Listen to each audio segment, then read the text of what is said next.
Hello students, आज हम दिल्ली सल्तनत का last and fifth dynasty Lodhi dynasty के बारे में पढ़ेंगे।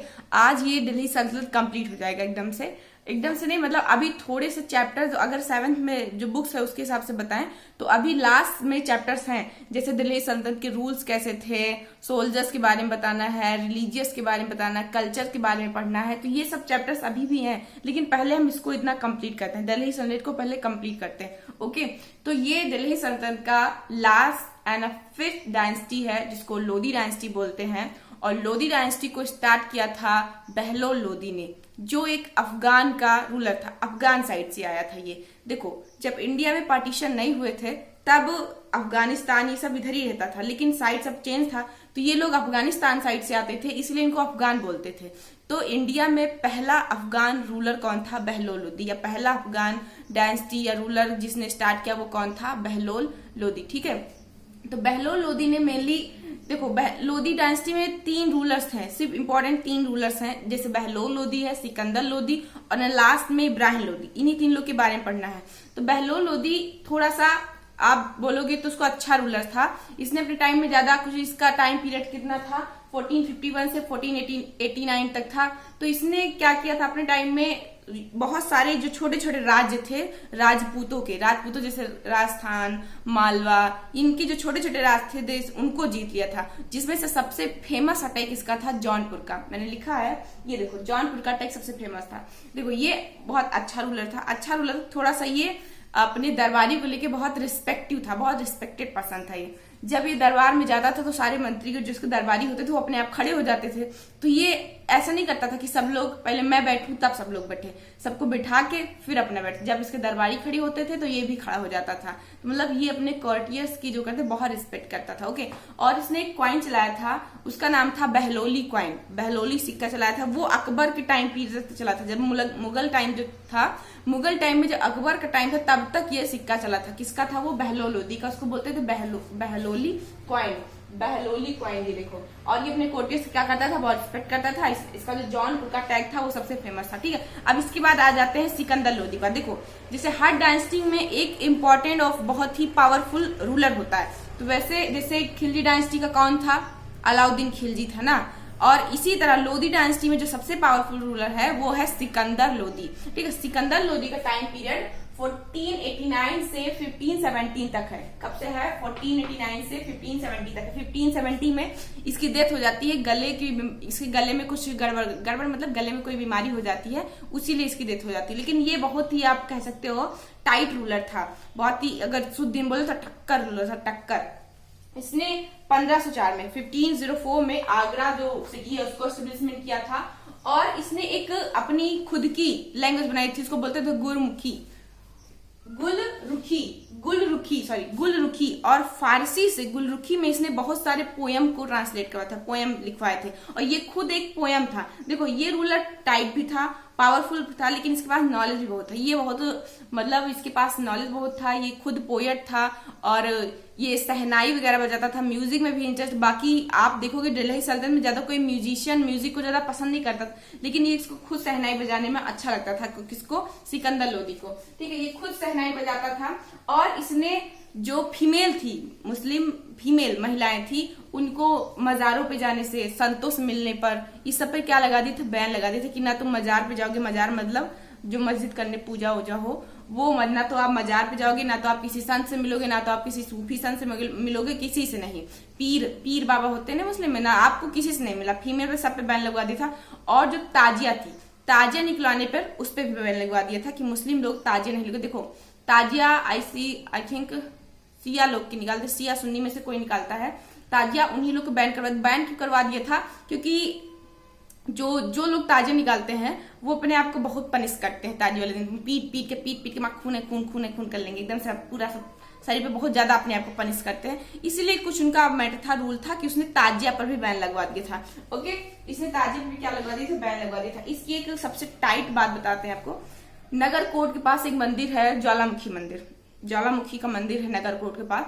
उसको उसने तुड़वा दिया था, सिकंदर लोधी ने तुड़वा के छोटे छोटे टुकड़े करके उसको जो कसाई होते हैं, मांस बेचते हैं, उनको दे दिया था।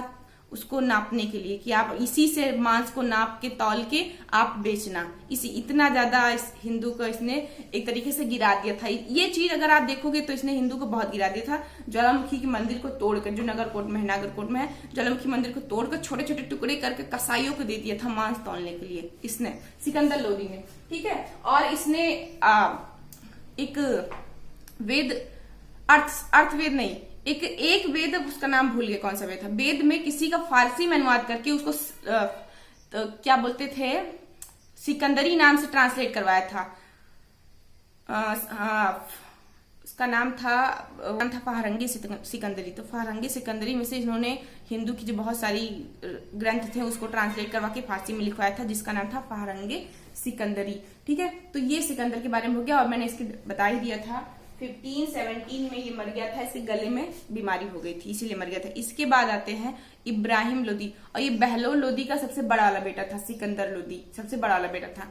अब सिकंदर लोदी के बाद आते हैं इब्राहिम लोदी। देखो, सबसे लोदी डायनेस्टी में अगर कहो सबसे लोल जो रूलर था वो ये इब्राहिम लोदी ही था, सबसे लोल था। मतलब अभी तक इनफैक्ट दिल्ली सल्तनत में बोलोगे तो सबसे लोल यही था, इब्राहिम लोदी। अब कैसे, क्योंकि देखो सबने बैटल्स लड़े, युद्ध लड़े, बहुत सारे युद्ध लड़े, बहुत लोगों के ऊपर अटैक किया, लेकिन कोई भी युद्ध में नहीं मरा। सब लौट लौट के अपने घर में आ जाते थे। कोई बीमारी से मर जाता, कोई दबके मर जाता, कोई किसी को मार देता, लेकिन युद्ध में कोई नहीं मरा था। लेकिन ये कैसे थे कि युद्ध में मर गए थे, युद्ध में गए और मरे, वापस लौट के नहीं आए। इसलिए इनको ज्यादा सा, इनके पास कोई पावर नहीं थी। इनको हराया किसने था, मारा किसने था, बाबर ने। अब इनकी आगे कहानी हम बताते। देखो, इब्राहिम लोदी का जो टाइम पीरियड था वो 1517 से 1526 तक था।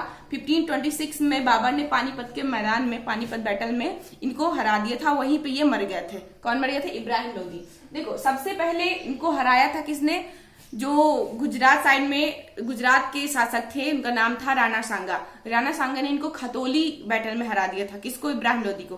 खतौली बैटल में राणा सांगा ने इनको हराया था। और इनके जो रिश्तेदार थे, चाचा वाचा जो थे इनके, वो भी बहुत इनसे रुष्ट रहते थे। मतलब जो इंसान जो खुद के पास, जिसके पास दिमाग नहीं होता ना, वो फिर किसी को हैंडल नहीं कर पाता। अब अगर तुम्हारे पास खुद थोड़ा सा दिमाग है, तुम थोड़ा सा यूज कर रहे हो, तो तुम्हारे आगे सब लोग काम करेंगे। अगर तुम्हारे पास खुद दिमाग नहीं तो सब इरिटेट हो जाएंगे, जाओ जहां जाते हो मरो।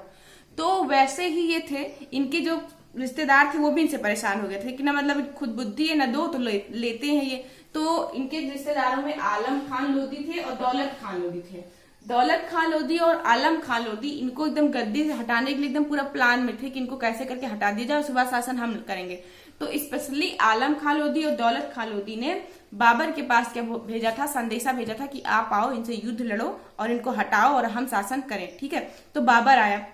बाबर आया और बाबर के साथ इब्राहिम लोदी का पानीपत में फर्स्ट बैटल में युद्ध हुआ। और बाबर ने पहली बार तुगलमा नीत लगाकर इब्राहिम लोदी को हरा दिया।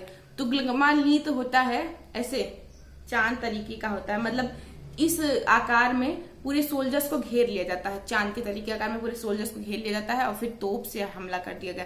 तो बाबर ने ऐसे किया था, उसको पहले पूरे चांद तरीके से ऐसे करके सोल्जर्स को पीछे से घेर लिया था और उसके बाद तोप से उड़ा दिया था।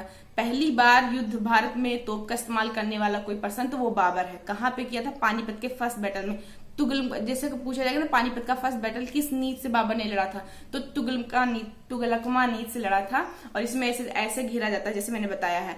अब देखो, तोप उस समय बहुत, तोप का अगर सोचे तो तोप का पावर क्या है, तोप का देखो दो पावर तो बहुत है। तोप एक तो दगता है तो पूरा आस पास सब जहां साफ कर देता है, सब एकदम साफ बराबर। तीर से मारो, गोली से मारो तो पर्सनली एक ही पर्सन आपका डिस्टर्ब होगा, लेकिन अगर तोप से उड़ा रहे हो तो आसपास के जितने लोग, घोड़ा हाथी सब। और तोप इतना आवाज करता धाम से जब दखता है, बेचारे हाथी वाथी लेके जो आते हैं वो सब उल्टा भागने लगते हैं। जो बेचारे जो सैनिक खड़े हैं वो भी उसमें कचरे जा रहे हैं, वो भी खत्म हो जा रहे हैं। तो इसीलिए वो तोप लेकर आया था। और स्पेशली तोप की वजह से पानीपत का जो फर्स्ट बैटल था ये बाबर जीत गया था। इसमें तुगलमा नीत का यूज किया गया था। उसी के बाद बाबर ने 1526 से मुगल सल्तनत की या मुगल टाइम पीरियड की स्टार्ट किया, वहीं से मुगल काल स्टार्ट हो जाता है। ओके, तो आज की वीडियो में इतना ही। मिलते हैं नेक्स्ट वीडियो में किसके साथ, मुगल टाइम के साथ, मुगल पीरियड के साथ। Okay, see you soon and share, subscribe my videos. Thank you, see you soon.